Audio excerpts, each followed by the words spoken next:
Bismillahirrahmanirrahim. Assalamualaikum warahmatullahi wabarakatuh. Anak-anakku sekalian, bagaimana kabar kalian hari ini? Mudah-mudahan kita semua ada dalam lindungan Allah Subhanahu wa Ta'ala.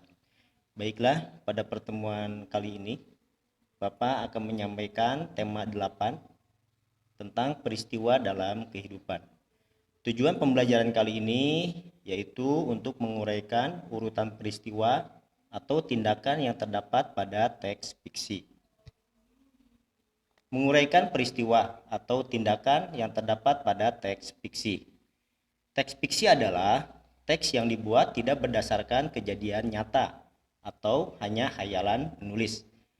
Contoh teks fiksi antara lain, pertama novel, yang kedua fabel, yang ketiga dongeng, yang keempat drama, yang kelima syair, dan lain-lain. Kemudian peristiwa atau kejadian dalam teks fiksi memiliki ciri-ciri sebagai berikut. Yang pertama, tokoh yang sama. Yang kedua, gagasan sama. Yang ketiga, suatu peristiwa terjadi pada waktu dan tempat tertentu. Cerita narasi adalah karangan yang berisi peristiwa-peristiwa yang disusun berdasarkan urutan waktu. Kemudian unsur-unsur dalam sebuah cerita yaitu yang pertama tokoh, yaitu pelaku dalam sebuah cerita. Kemudian yang kedua watak, yaitu sifat atau perilaku tokoh. Kemudian yang ketiga latar, yaitu tempat terjadinya peristiwa dalam sebuah cerita. Kemudian yang keempat amanat, yaitu pesan atau teladan yang kita ambil dari cerita. Dan yang kelima alur, yaitu urutan cerita. Berdasarkan unsur-unsur cerita di atas, materi yang akan kita bahas yaitu tentang alur. Alur yaitu rangkaian peristiwa dalam sebuah cerita. Bagian-bagian alur antara lain, pertama pengenalan, yang kedua munculnya konflik, dan yang ketiga klimaks atau puncak dari masalah. Jenis-jenis alur dalam teks narasi antara lain yang pertama alur maju, yaitu jalan ceritanya berurutan mulai dari tahapan perkenalan ke tahap penyelesaian. Kita lihat di sini yang pertama adalah pengenalan, kemudian munculnya konflik, kemudian klimaks, dan tahap akhir adalah penyelesaian. Kemudian yang kedua alur mundur. Proses jalan ceritanya secara tidak urut, dimulai dari tahapan penyelesaian ke tahap pengenalan. Jadi penyelesaian, kemudian klimaks, munculnya konflik, lalu pengenalan. Kalian perhatikan contoh teks narasi fiksi berikut. Kalian boleh lihat di buku paket halaman 113. Gadis Penjajah Tikar, karya Rikanita M. Tahir. Dengan pakaian sederhana, seorang anak menjajakan tikar dari plastik kepada para pengunjung ke pengunjung lain. Ia terus menawarkan tikarnya. "Pak, mau sewa tikar?" katanya pada Pak Umar. "Berapa harga sewa satu lembar tikarnya?" tanya Pak Umar. "Rp5.000, Pak," jawabnya dengan suara lembut. "Bagaimana kalau Bapak ambil 3 Rp10.000? Tanya Pak Umar lagi. Gadis itu diam sejenak.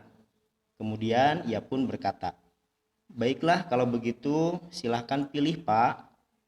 Pak Umar memilih tikar plastik yang akan disewanya. Dalam hati Pak Umar ada rasa tak tega terhadap gadis itu. Gadis berusia 10 tahun harus bekerja keras untuk mendapatkan uang. "Kamu sekolah?" tanya Pak Umar. "Sekolah, Pak. Saya kelas 5 SD," jawabnya. "Mengapa kamu menyewakan tikar plastik ini?" tanya Pak Umar lagi. "Saya harus membantu ibu, Pak," jawab gadis itu. "Kemana ayahmu?" Pak Umar bertanya lagi. "Bapak telah lama meninggal dunia. Untuk itu saya harus membantu ibu untuk mencari uang, jawab gadis itu pelan. Mendengar cerita gadis tersebut, Pak Umar merasa terharu. Pak Umar merasa kasihan terhadap anak tersebut. Diambilnya beberapa lembar uang 20 ribuan, lalu diberikannya kepada gadis kecil itu. Maaf Pak, saya tidak boleh menerima uang jika tidak bekerja, katanya sambil menggeleng-gelengkan kepala. Mengapa? Tanya Pak Umar heran. Kata ibu, saya boleh menerima uang kalau memang hasil bekerja. Saya tidak boleh meminta belas kasihan dari orang, jawab gadis itu. Mendengar perkataan gadis itu, Pak Umar semakin terharu. Ia tahu kalau gadis kecil itu seorang yang berbudi luhur. Begini saja, kalau memang harus bekerja, sekarang bantu Bapak beserta keluarga. Tolong kamu bawakan rantang ini. Kita akan makan bersama di bawah pohon yang rindang itu, kata Pak Umar. Pak Umar dan keluarga menuju ke bawah pohon yang rindang tersebut. Mereka pun menggelar tikar plastik yang baru saja disewakan. Gadis kecil itu pun diajak makan bersama. Itulah contoh teks narasi yang berjudul Gadis Penjajah Tikar. Kemudian setelah membaca cerpen berjudul Gadis Penjajah Tikar dan melihat beberapa kata kuncinya, kamu dapat mengetahui bahwa ada beberapa peristiwa dalam cerita tersebut. Yang pertama, ada seorang gadis kecil menawarkan tikar kepada Pak Umar.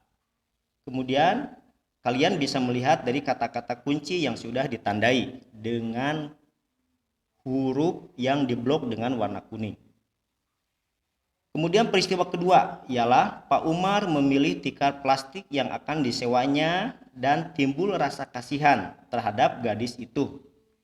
Setelah peristiwa itu, Pak Umar bertanya kepada gadis kecil itu tentang dirinya dan keluarganya.